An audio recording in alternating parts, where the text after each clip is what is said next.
Eh bien, bonjour à tous, aujourd'hui, nouvelle vidéo, nouveau décor, nouveau concept, un concept qui change un petit peu des analyses d'allitération posées sur le canapé. C'est un concept où on va parler sans se prendre la tête des chanteurs et de leurs chansons. Cela va me permettre de parler de plusieurs chansons en une seule vidéo. On va faire un petit peu d'analyse de texte pas très poussée, on va aussi voir les anecdotes de l'artiste, le contexte historique souvent dans lequel ont été écrites ces chansons. Et on va du coup en apprendre beaucoup plus sur les chansons de nos artistes favoris. Et comme je suis du genre à me faire chier pour mes vidéos, on va pas présenter les chansons des artistes sous forme de top. Non, non, non, non, non, non. On va prendre le nom des chanteurs qu'on va mettre sous la forme d'un acrostiche. C'est-à-dire qu'on prend le nom de chanteur qu'on met à la verticale. Et pour chaque lettre, on va chercher la meilleure ou la plus intéressante des chansons. Par exemple, ça, c'est un acrostiche. Hein. Ça, c'est pour les cours de français, c'est cadeau, c'est pour moi. Et comme vous l'avez vu dans le titre, aujourd'hui, on va parler de Renaud. Ah, le retour de Gérard Lambert, la suite nécessairement des aventures de Gérard Lambert. Cela fait partie du répertoire léger de Renaud, avec les autotamponneuses, le retour de la pépette.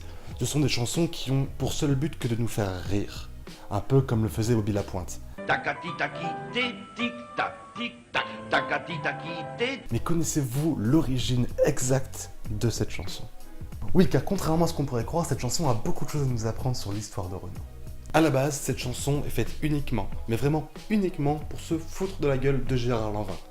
À l'époque, Gérard Lanvin est marié à une certaine Dominique Lanvin. Cette même Dominique qui va partager la vie de Renaud pendant plus de 20 ans. Cette même Dominique qui va lui faire son premier enfant. Et à l'époque où Dominique rencontre et tombe amoureuse de Renaud, elle est encore mariée à Gégé. Ce qui fait qu'elle passe parfois 2 nuits chez l'un, 2 nuits chez l'autre. C'est très compliqué et Renaud le vit très mal. Au bout d'un moment, elle va évidemment finir par choisir Renaud et tout sera plus simple. Et maintenant que je vous ai raconté cette histoire, vous comprendrez bien mieux une partie de la chanson Ma gonzesse. Elle aussi, elle aimerait ça, mais c'est pas possible. Son mari, il veut pas, il dit qu'on est trop jeune, ma gonzesse.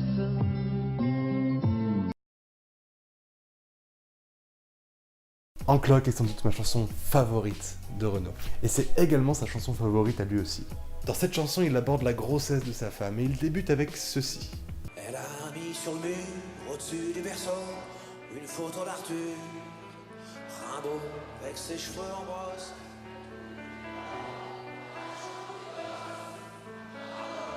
Pourquoi démarrer la chanson ainsi? Parce que Renaud est fan de Rimbaud, certes, mais c'est sa femme qui met la photo au-dessus du berceau. Si elle fait ça, c'est en référence au fait qu'elle aimerait que son enfant soit imprégné du génie de l'auteur. Un peu comme un modèle à suivre. C'est pour ça qu'on met des petits Jésus au-dessus des lits. Vous voyez? Et Renaud n'a pas tellement envie de ça, hein, car même s'il a écrit des poèmes qui sont devenus des classiques, le mec à mon âge il avait fini d'écrire, bon. Il n'en demeure pas moins que sa vie fut tumultueuse. Il a fait du trafic d'armes, il s'est fait tirer dessus par Verlaine. Cela explique donc le bravo qui met fin à la description. Rimbaud n'est pas vraiment un exemple à suivre selon Renaud. Mais cette chanson est magnifique. À la fois pour les rimes en hoc, je vous invite à essayer chez vous, c'est très difficile à faire, mais également pour sa fin inattendue. Renaud termine la chanson sur la frustration qu'il a à ne pas pouvoir porter l'enfant car il est un homme. C'est magnifique. Cela rend surtout hommage à la femme et à son immense supériorité vis-à-vis de l'homme lorsqu'elle s'apprête à donner la vie.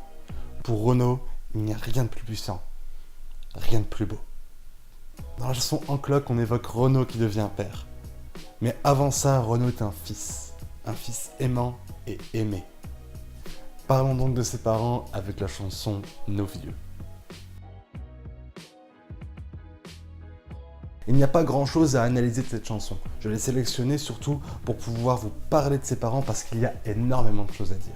Renaud est né le 11 mai 1952 d'un père écrivain et d'une mère qui reste au foyer puisqu'elle a pas moins de 6 enfants.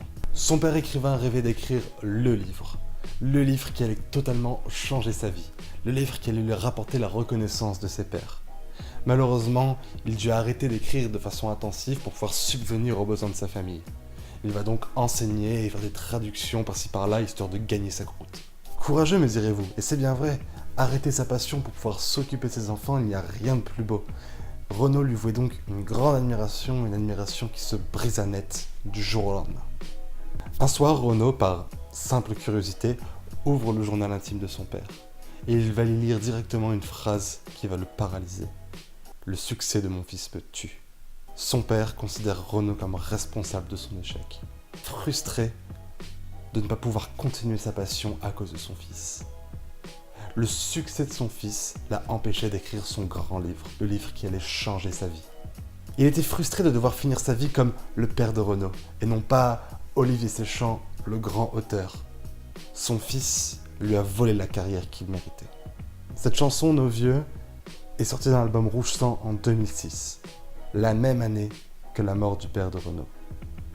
En espérant qu'avant de quitter ce monde, ce pauvre père ait pu ouvrir son cœur en écoutant cette chanson et laisser transparaître un peu de fierté vis-à-vis du succès de son fils.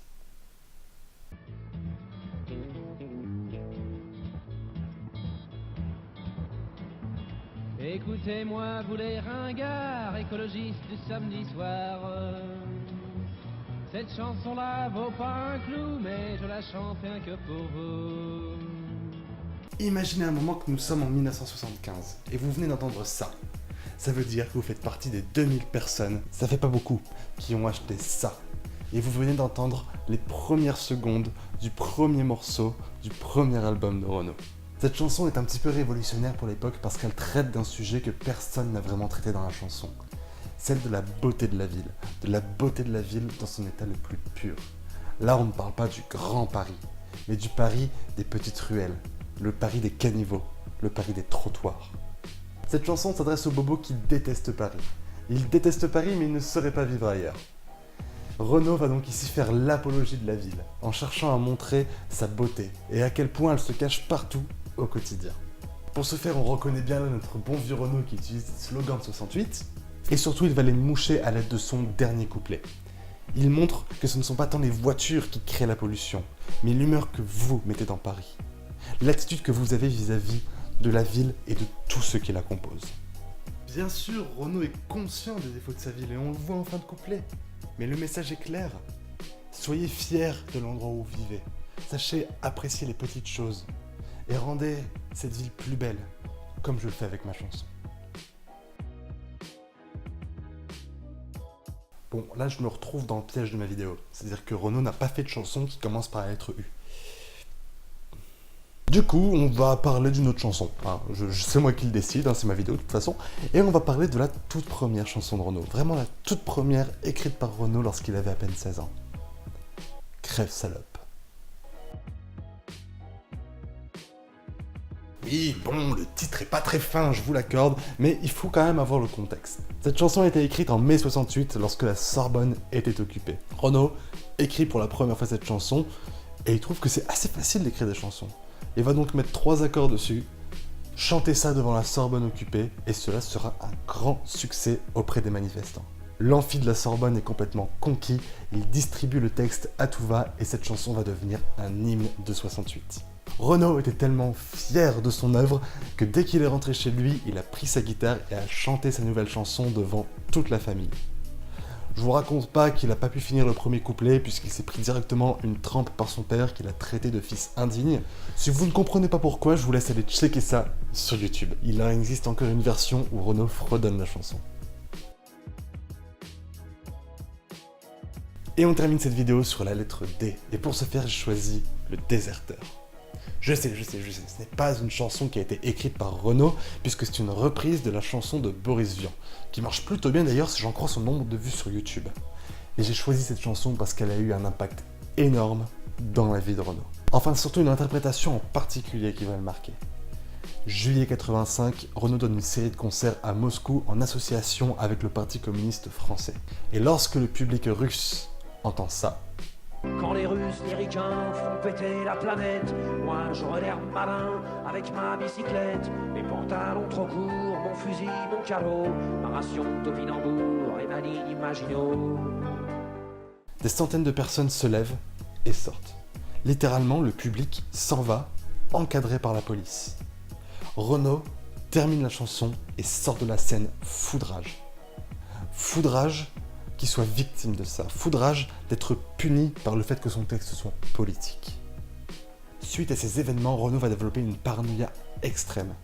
Il se croit traqué par le communisme russe, traqué par le KGB. Il ne mange plus de peur que sa nourriture soit empoisonnée. À chaque fois qu'il prend l'avion ou le train, il a peur que ce train explose.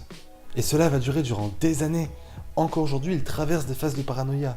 Et quel a été son refuge? L'alcool. Ajoutez à ça, dans les mois qui viennent, la mort de Coluche, le parrain de sa fille, et vous avez un cocktail qui mène tout droit à la déchéance du chanteur. Une descente aux enfers dont il va cesser de se relever et qui vont donner ses succès récents. Je vous remercie d'avoir regardé cette vidéo. Si ça vous a plu, n'hésitez pas à la partager autour de vous et à vous abonner à la chaîne. N'hésitez pas à me dire en commentaire ce que vous pensez de ce nouveau concept, à me donner éventuellement des chanteurs que je pourrais faire, les petits points que je pourrais améliorer. Et moi je vous dis à la prochaine pour une nouvelle vidéo.